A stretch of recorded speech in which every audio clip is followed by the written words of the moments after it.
I'm seeing some gullibles trying to blame David Raya kwa hili bao ambalo amelifunga Richarlison. Like look, makosa ya Raya iko wapi hapa?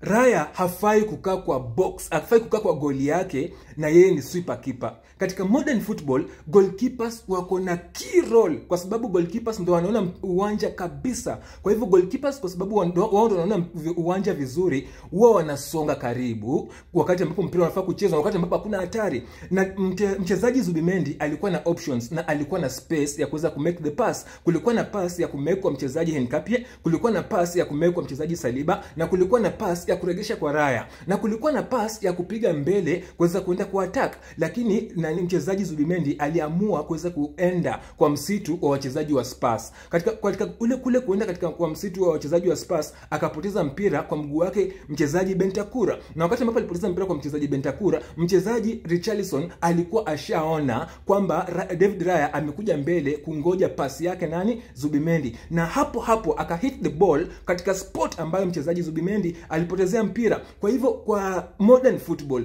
goalkeepers hawafai kubaki kwa goal. Goalkeepers don't stick in the goal post. Goalkeepers wanasonga kuwa the key players katika build up ya kuweza kufunga mabao. Kwa hivyo blaming David Raya inaonyesha tu ulimwengu kwa nini your football IQ is very low, very extremely low, kwa sababu